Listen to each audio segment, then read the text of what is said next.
如果我哋自己嘅父母咧係患上腦退化症嘅時候咧，一定自己係好想親自去照顧佢嘅，甚至咧想接佢返屋企去一齊住。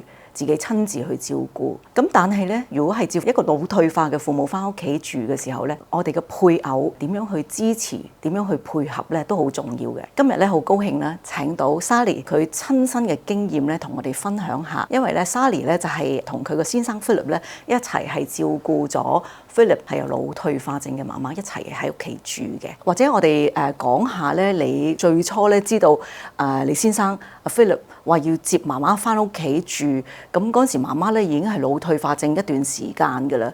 咁你當其時嗰個感受係點樣啊？當時咧，其實我係因為工作關係咧，長時間係留住喺日本嘅，只係間中返嚟香港。佢媽媽有咁嘅情況咧，如果佢係同我 husband 一齊住嘅話咧，照顧上係方便好多嘅，所以我係相當支持嘅。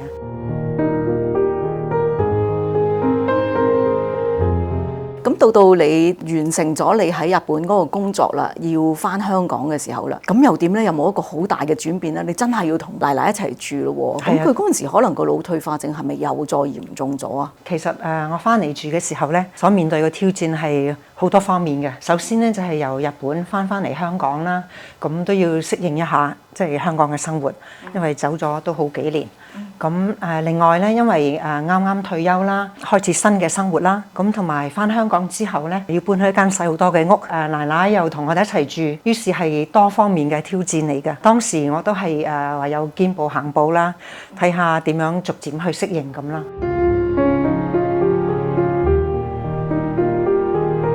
可唔可以同我哋分享下咧？喺你記憶中最大嘅挑戰係乜咧？即係喺照顧奶奶喺你屋企住嗰幾年，都有幾方面嘅。首先佢就係唔接受工人姐姐嘅照顧嘅，所以照顧方面咧就主要係Philip 同埋我啦。第二就係雖然個腦係有個退化症，但係身體上佢行動自如嘅喎，可以周圍走嘅喎，咁甚至可以係搗亂添嘅喎。返咗屋企就發覺一啲嘢都全部唔啱位嘅，全屋尋寶遊戲咁樣揾翻啲嘢出嚟，同埋亦都擔心佢會自己走咗出去出邊，唔識翻屋企，所以門都要加多個喺上面嘅鎖，等佢自己出唔到去。同埋亦都有一個叫做日落症候群，就係每逢天色一陰暗啦，黃昏嘅時候咧，佢就開始有啲混亂啊，有時混亂到煩躁啦，胡思亂想啊，有啲幻覺幻聽咁。就比較麻煩嘅，所以咧就要學會點樣面對佢咁嘅情況，因為佢係呢一個症候嘅影響，所以有呢一個咁樣嘅行為。佢就唔係針對我嘅，咁所以咧就唔會因此而好生氣啦。整體嚟講，其實佢個脾氣都唔算差嘅啦，唔係會經常去鬧人啊、打人啊，就呢個就比較少發生嘅，可以係可控情況之下。即係佢有腦退化症之後咧，有幾長時間啊？大概4年啦，即係我由返香港同佢一齊住，至到要送佢入老人院大概4年度。咁喺呢4年入邊咧，有冇一啲時刻咧，你覺得真係忍唔住啦？可能係想鬧返佢啦，或者係想話不如你搬走啦咁樣。即係有冇去到一個咁樣嘅位咧？都有一啲時間係挑戰極限嘅。譬如頭先我都有提到，佢周圍走又會搞亂啲嘢啊，又會整污糟啲地方啊。我發覺真係好難接受嘅時候咧，我唯一嘅 last resort 就係揾 Philip 啦，等佢去直接去應付佢媽媽啦。有一個第一線嘅照顧者，咁你就最主要咧係即係俾支持阿 Philip 啦，係咪啊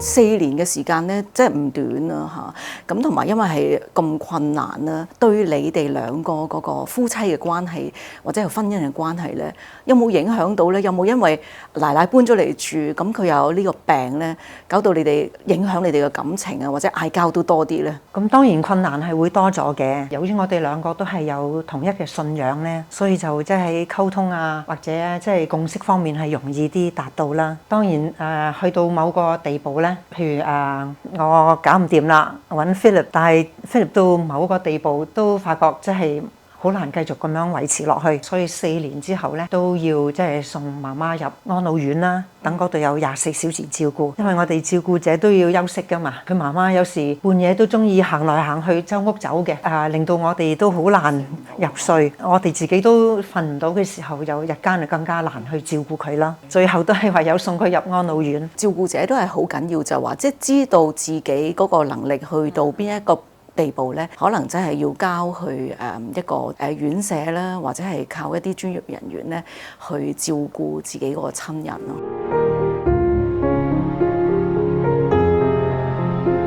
嗰4年當中咧，我時不時都有做信仰上嘅反省啦，去分辨上主嘅旨意。咁我都覺得上天係有俾一個使命我嘅，去支持阿 Philip 啦，等佢好好照顧媽媽。我亦都感覺到咧，其實嗰4年我唔係話要單獨去面對佢媽媽，去即係承受所有壓力，因為我都感覺到咧，上主係有俾我支持嘅，俾我有足夠嘅恩寵，等我有個力量喺愛中去照顧同服務嘅。其實喺當中咧，我同天主嘅關係咧，其實係密切咗嘅。咁呢樣我都好感恩。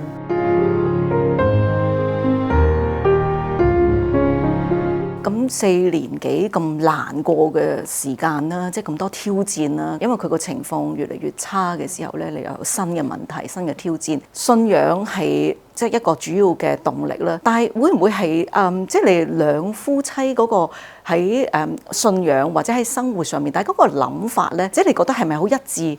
同埋阿 Philip 對你係咪嗰個態度咧，亦都係令你覺得你可以繼續即係堅持落去咧？即係除咗信仰方面啦，阿 Philip 嘅支持都好緊要嘅。佢就唔會即係拱晒啲嘢俾我做嘅。佢會適當地會step in 嘅。譬如有啲照顧即係好 physical 嘅照顧方面咧，佢媽媽對佢個接受程度係高啲㗎，所以佢做得比我更加多。同埋我做嘅即係任何照顧關懷佢媽咪咧，佢都即係表示係欣賞，所以我亦都有動力去繼續落去嘅嚇。咁當然有啲時候係冇咁方便，因為我奶奶有呢一個日落症候群咧，佢夜晚我哋唔可以留佢喺度，即係單獨去面對工人姐姐。我哋起碼有其中一個要喺屋企啦。咁對我哋嘅活動就算約人出街食飯有時都要將就一下嘅，就唔可以兩個走咗去。去旅行方面咧，咁我啱退休，當然梗係想即係去多啲旅行啦。嗰陣時如果要去旅行嘅話，都要預先安排，要其他兄弟去照顧奶奶先得啦。係有多少影響，但係亦都因為大家互相遷就、互相去支持咧，喺呢方面亦都可以即係增進感情。即係因為你仍然都維持翻一啲即係你自己好想做喺退休之後好想做嘅嘢。即係雖然同時係照顧奶奶啦，咁你覺得咧，你係容易啲去平衡即係你一個咁充滿挑戰嘅時候咧？可能嗰陣時係啱啱退休啦，精力仲係比較好啦，唔使返工，咁於是有好多時間，有好多精力，咁可以做多啲嘢啦。咁所以其實我覺得都係應該嘅，所以就照顧埋奶奶啦，同兼顧埋我個人嘅興趣或者我嘅運動或者我嘅義務工作都即係可以同時進行。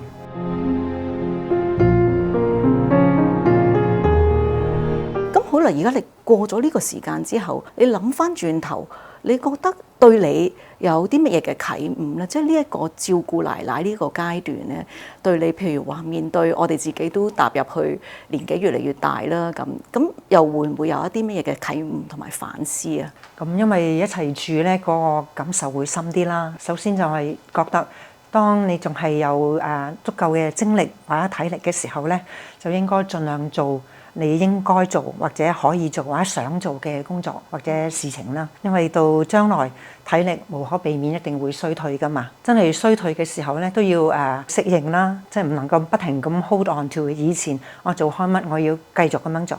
可能要學點樣慢活啦，欣賞同其他人嘅 interaction。即使自己去到一個階段係要被照顧嘅話，都要去接受啦，同埋欣賞人哋俾你嘅照顧啦。即係最晚期啦，即係可能自己真係咩都做唔到嘅時候，都如果你能夠抱住一個正面嘅心態咧，其實咧都可以即係以生命影響周圍嘅生命。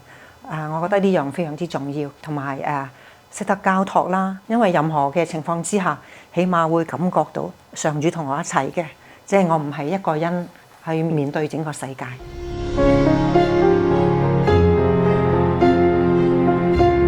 因為你照顧咗一個老人家咧，佢係有腦退化啊嘛，咁佢到晚期嘅時候咧，可能佢真係好多嘢佢都未必自己知道啊，個周圍係點樣，咁會唔會都諗下，如果自己第時都係有呢個腦退化症嘅時候，咁又點呢？